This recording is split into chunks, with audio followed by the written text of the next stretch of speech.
o aumento da mensalidade. Isso gerou uma grande repercussão, um grande descontentamento por parte dos associados. Lembrando, a mensalidade não subiu durante o período da pandemia. Então, como justificar esse aumento? Que esse é o grande problema que eu vejo os associados reclamando. Olha, para explicar isso, eu tenho que explicar que eu concorri a 2 eleições. E na primeira eleição nós pegamos a pandemia.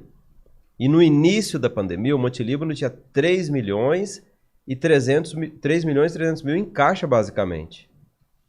E aí a gente estava tentando evitar a saída dos associados.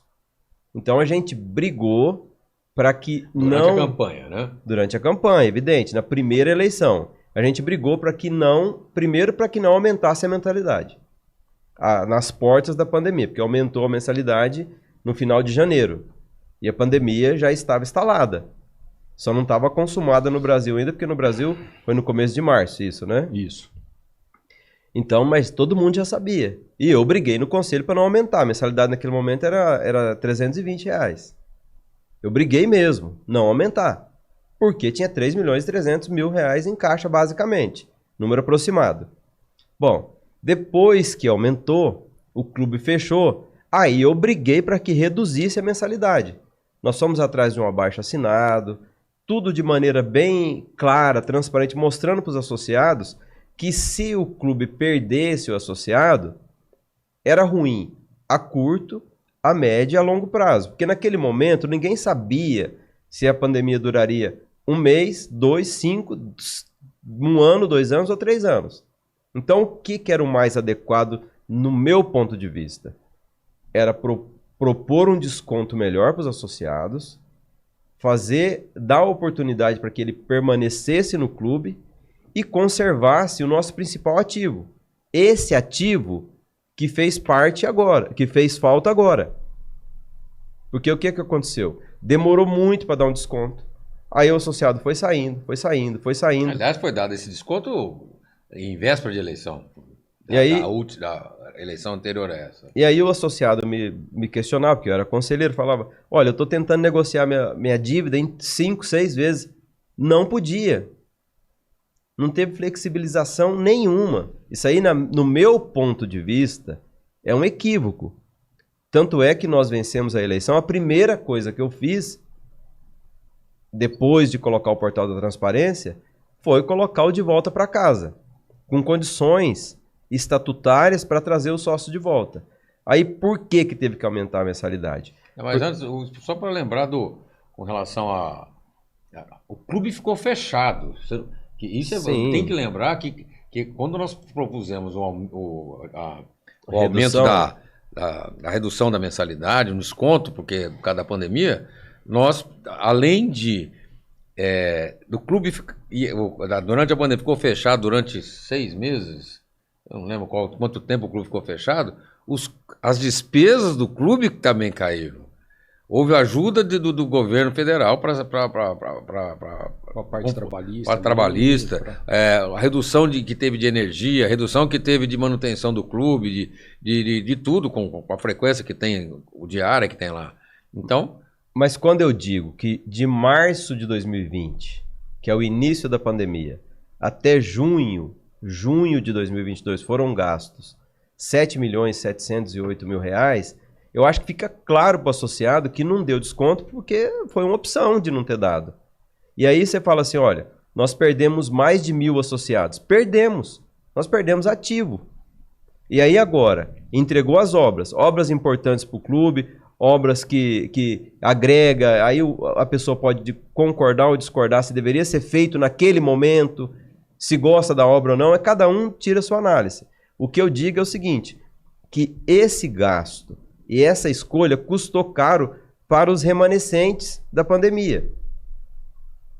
Então, aqueles que ficaram na pandemia, que foram menos de 4 mil, e aí foram tendo leilões, e aí está aumentando agora nós estamos com um pouco mais de 4.300 pagantes.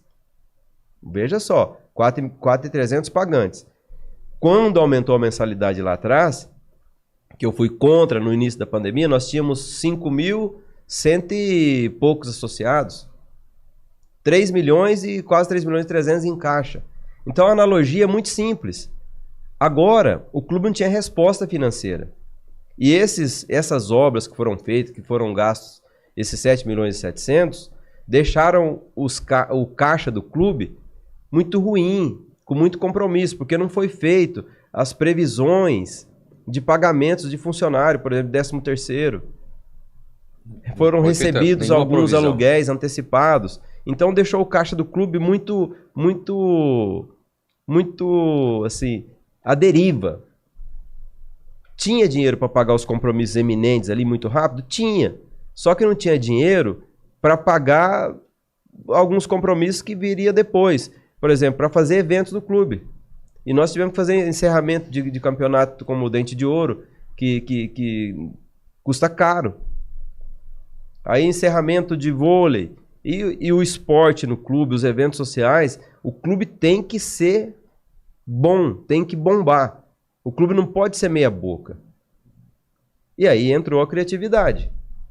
E aí para subir a mensalidade. Porque se a gente não sobe a mensalidade, ia chegar no fim do ano, o Montelibro não teria recurso para pagar o 13º dos funcionários. E aí o que seria? Seria o descrédito. E a instituição que entra em descrédito, ninguém quer ser sócio. Por que tem procura de sócio e às vezes tem escassez de títulos no Monte Líbano? Porque o Monte Líbano sempre foi um clube que teve credibilidade. Sempre teve um padrão alto. E aumentou o número de frequência e aumentou o número de procura de título. Aumentou. Nesses últimos 2 meses aumentou e aumentou bem. Nós estamos até dando uma segurada. Agora que nós vamos fazer outro leilão agora. E vou lembrar também que o aumento de mensalidade, numa reunião do conselho, ex-diretores, presidentes que estavam presentes, que são conselheiros natos, né, no Conselho Deliberativo, estiveram presentes e levantaram e foram no microfone dizer que eles esse problema financeiro era fácil de resolver, era aumentar a mensalidade, que eles já tinham esse gatilho, essa visão de aumentar logo que eles assumissem, caso a situação fosse eleita. Inclusive, o ex-presidente levantou e disse que que a mensalidade teria que ser aumentada, porque eles passaram não repassaram o salário, como é que chama? Dissídio coletivo dos funcionários durante 2 anos por causa das eleições do clube, para não prejudicar a campanha deles como candidato. Quer dizer, não sei do que nome nós vamos dar isso, mas não deixa de ser uma coisa que não poderia ter acontecido. Mas, e agora, qual era a solução? Eles, eleitos, iam subir a mensalidade por um valor que eu não vou falar qual o valor que eles contaram, que eles tinham pensado, mas não tinha nada escrito. E nós tivemos, no estudo nosso, nós ainda no final desse ano, vai ter novamente o dissídio coletivo. E nós não contabilizamos isso e não vamos tão cedo pensar em propor. Por isso que o aumento nosso foi dentro daqueles, num limite maior que nós tínhamos para poder acertar, deixar essa credibilidade nossa nunca questionada. Então, só para ficar claro, eu propus não aumentar a mensalidade na primeira campanha e propus a redução durante a pandemia. Nesta segunda campanha, eu nunca toquei nesse assunto porque eu sabia das necessidades. Eu já estava sabendo. Eu venho acompanhando e acompanho todos os balanceios do clube há muitos anos. Eu estou atento à questão financeira do clube. E agora, novamente a respeito da mensalidade. Eu quero cumprimentar todos os conselheiros que aumentaram as suas próprias mensalidades, votando a favor da mensalidade, porque era pro bem do Monte Líbano. Essas pessoas que votaram a favor, pessoas responsáveis, aumentaram suas próprias mensalidades pensando no bem comum, no bem maior do clube. E aí eu digo que quem votou contra, alguns tinham me dito que eram necessários, chegou lá no dia e votou contra. Então eu considero essa atitude irresponsável. Porque se você gosta da instituição, você quer zelar por ela, você tem que zelar pela saúde financeira dela. Ainda mais quando você sabe que é necessário. E em número, você não especula, fala assim, deveria aumentar só R$30 ou R$20. Não, o número te diz o que precisa ser aumentado. O número te fala. Você joga lá a sua planilha, o número fala, ó, é isso que precisa. Se você fizer menos que... Desculpa. Se você fizer menos que isso, daqui a pouco você tem que propor outro aumento. Foi a diretoria que aumentou?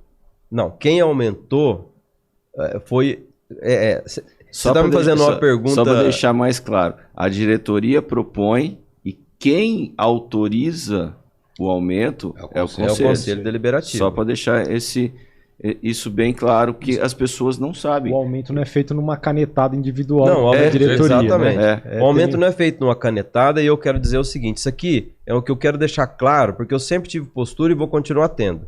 Vou dizer o que eu preciso dizer. Vou dizer a verdade, como sempre disse. Quem votou contra o aumento, estou chamando de irresponsável, estou chamando com todas as letras, e vou dizer mais. Votou contra o clube, votou contra os funcionários do clube e votou contra a instituição, que é uma instituição quase centenária. Então, estou aborrecido, porque essas pessoas entendem, conhecem o clube e mesmo assim votou contra a nossa administração. Sim, sabiam da necessidade. Isso para mim é decepcionante, porque eu entrei no clube com o coração aberto, limpo, estou sereno, a minha porta da presidência nunca fechei. Está aberta para todos. E digo mais, antes de aumentar a mensalidade, eu convoquei todos os conselheiros. Não convoquei os conselheiros que foram eleitos pela nossa chapa. Convoquei todos. Tentei contato com todos os ex-presidentes.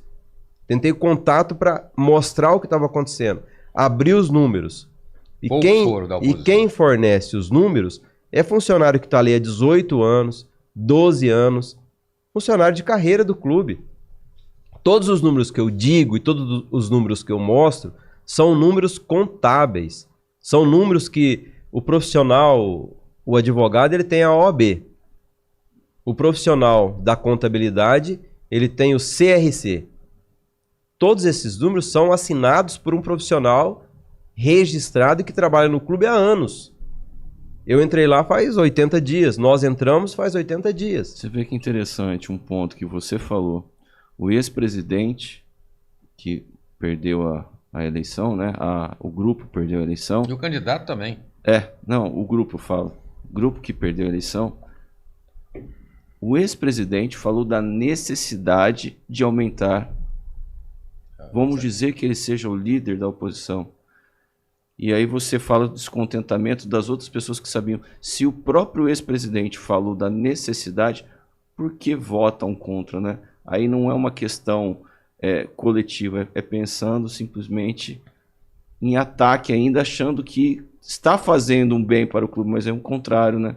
Acaba fazendo um mal, pensando simplesmente em uma situação política. Exatamente. Só pegar o que você está falando, oposição, eu acho que a oposição ela é bem-vinda. Quando nós falamos de cultura, de sociedade, a oposição é muito bem-vinda. Porque é ela que faz a gente se mexer, é ela que toca na nossa ferida, né? Mas hoje, em especial, está dando ênfase na oposição pela oposição. E não numa oposição saudável que quer construir. Parece que é aquele negócio, quanto pior, melhor, né? Não entendeu? Muitas pessoas, elas discordam. Nós criamos essa necessidade de discordar por discordar. Simplesmente por isso. Às vezes não tem nem fundamento, né? Eu tenho certeza que lá no clube você apresenta algum número, vai ter alguém que vai discordar. Eu tenho certeza que alguém já questionou o número que esse profissional habilitado apresentou. Só que se você pergunta para essa pessoa, você está questionando e qual é o contraponto técnico dessa situação? Não sei. Porque não tem. Entende? E ele vai achar alguma desculpa ali para falar aquilo e achar. Então, eu acho que assim, ter esse olhar para a oposição, até para a gente quando for fazer oposição com alguém é bom. Porque senão é levado por essa onda de ficar, eu quero só contestar. As redes sociais estão aí mostrando isso. As pessoas hoje são oposição a tudo. Mas elas não conseguem explicar o porquê que ela é oposição. Você é oposição do quê? Você não é oposição da pessoa que está lá, no caso, o ex-presidente. Às vezes você é oposição pela conduta que ele teve. Se a oposição olha, eu como oposição não gastaria 4 milhões num bar. Eu gastaria 4 milhões em outra coisa. Mas não é que você é contra aquela pessoa, é contra o comportamento. Sim. Então, a oposição, quando ela ataca a conduta e não a pessoa, eu acho que essa é a oposição válida. Porque ela demonstra que ela está preocupada com o interesse em comum e não com questões subjetivas, interesses pessoais. Porque quando eu fico atacando a tua pessoa e esqueço de atacar o que você está fazendo, aí eu acho que essa é a oposição. Você discutir pontos de vista, opiniões... uma coisa. Isso é saudável, isso é importante. Você está defendendo a entidade, o que você pensa. Então, você eleva o nível da discussão. Você acabou de assistir mais um corte do canal Se Liga no Pod. Toda semana traremos conteúdos novos para você. Se você gostou, curta, comente e compartilhe. Não se esqueça de inscrever-se no canal, ativar o sininho para receber as novidades do nosso canal.